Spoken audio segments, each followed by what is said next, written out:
Grant, how are you? Thanks so much for coming along today. Yeah, I was a bit surprised when you called, because when you're doing business cases for building infrastructure like I am, I don't often consider the people and change aspects. Yeah, fair enough. Look, I just finished on a large transport infrastructure program that was impacting hundreds of thousands of commuters every day. So in fact, getting the people elements right is really crucial. Right, that's interesting. I'm helping a client at the moment scope and build delivery infrastructure for 2 hospitals.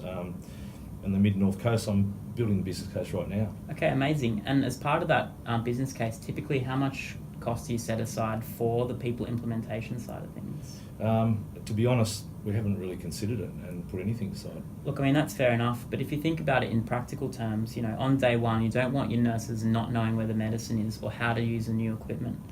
It does sound really granular, but getting this right can actually save lives, and it also takes significant time, meticulous planning, and of course money. Yeah, that's really interesting, because I'm really focused on the build and equipment side of the business case. Fair enough. I mean, you absolutely need a clear change strategy that includes time and resources to do these kind of things, change impact assessments, training needs analysis, and implementing of your plans. We'd also need a detailed stakeholder analysis that we can overlay onto your project timeline too, to make sure that people aren't feeling overwhelmed. Well, that's great. Look, I'm doing the business case now, as I said, so why don't we make some time and run through some numbers? That'd be great. I mean, typically we see allocation of about 15% of your project budget to these kind of people components. So let's chat about it a little bit more next week. Great. Thank you. Thank you.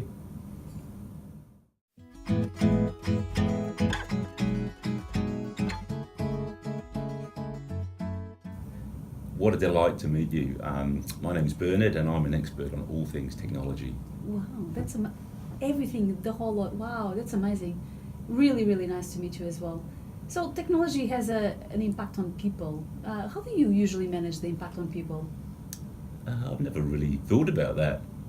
Yeah, well, because I work in people, and what I see sometimes is that technology implementation makes a project even more expensive, because in the end of the day, when people don't understand why the technology is implemented, you end up spending a lot of money with the technology that goes nowhere. And creates even more hardship to the organization. So could you tell me a little bit more about how that would work? Yeah, so what we usually do, we look into the people's capabilities. When you have a technology implementation, people's capabilities change, the process it change, so we actually help people to see, acquire new skills, on one hand, understand all the process that is changing and how they fit in the new process, and of course manage the whole engagement along the way, so that when you go live with your technology, people really know what they should be doing and how to fit from day one. Yeah, because these systems these days are so sophisticated and they should really be able to make people's lives so much easier, but I get very frustrated when people are not able to use them properly and really get the benefit from them. Yeah, I see your frustration. And that's the frustration of many clients that contact us usually after technology implementation as well, when they say, what do I do with all this technology? And now I don't know how to help people to really adapt to this new technology. So what we can do is really to look into business process, and is usually obviously better when we come together to a client and we implement things together, so people really know what they should be doing from day one. Wow, I don't think I'm ever going to be able to implement a technology project without you again. Yeah, let's do this together. Yeah.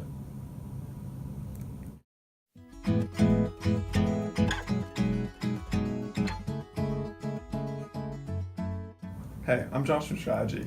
I'm focused on helping clients decide where to play and how to win, and then mobilizing the whole firm to help them deliver. It's what we call innovation to results. What do you do, Penny? So I work in transformational change. I'm focused on coaching clients as they go through some of their most significant changes in their organisation, keeping them energised when times get tough, and bringing the right skills and capability to help them achieve. Great. So right now I'm working on a project with a client to deliver their new 5-year strategy. It's got impacts across their entire operating model. The strategy is the right one for where the market's going, but the client's going to struggle to implement it without some help. We find that a lot. I think one of the benefits of transformational change is we can bring the right capabilities to implement in a people-centric way, so people get on board with your strategy and it actually comes to life. I think they really need that. There aren't clear change owners across the business, and things seem quite fragmented within their operations. Yeah, if it's fragmented, has much consideration been given to the organisational buy-in you'll need? Because you'll need quite significant cultural change to deliver this. Yeah, if I'm being honest, most of our attention has been on defining the actual strategy and operating model impacts, and not so much down to the level of detailing change readiness. Well, we can help make sure that the leaders are communicating in an aligned way and have the capability to lead people through these difficult times. We can also help, I guess, create the right culture so people are bought into the vision of your new strategy. And I think the other thing that's really important is if you're doing a whole of organisational change, then you're going to need a new organisational design. We can go beyond the boxes and lines in the roles. We can help you work out what does this job actually mean, and therefore what do people need to do differently in those jobs. Sounds great. I really love some 1KPMG action. Fantastic. Let's work together. Fantastic.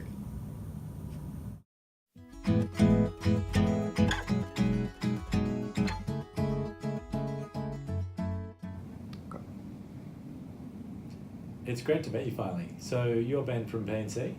Yes, nice to meet you too. So look, Jack thought it would be a great opportunity for us to connect. What's your name? Tell me a bit about your KPMG story. So my name's Dean. I work in deals focusing on integrations and separations. Our transactions team just assisted on a $1 billion deal where one company acquired another. I'm currently working on the integration of the two, focusing on achieving the synergies. We think there's about $100 million of savings that could be made. Yeah, wow. It's a significant amount of savings. Can I ask, have you put any thought about the people implications into that? Essentially, how can the people component impact your ability to be able to utilise the full value and realise the full value of the deal? No, I think we'll just think about that later. The boards only really care about the figures, and we just get judged on how well we deliver synergies. Yeah, okay. It's interesting to hear that, I must admit. I think we're looking at the research from your team's Australian Deal Landscape Report. It certainly shows that the people factor, specifically elements around cultural fit and retention, of key people are critical to deal success. So, you won't deliver the synergies, if you erode the current or the existing value in the organisation. Certainly, I guess people can leave organisations very quickly. I look at Telstra, for example, with what's happening with that Telstra T22 transformation. If there's a state of flux, you certainly don't want your client to be left with, critical knowledge and capability gaps. But you do want to exit the right people at the right time while minimising any IR risk. Is it something that you think that there's potential some opportunity for us to connect on? Or You're convincing me. Tell me more.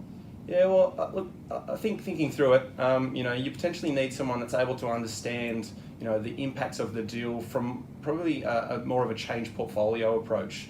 Looking at things like a technology migration change will impact, products, services, pricing, changes to office locations, team structures, roles, responsibilities, etc.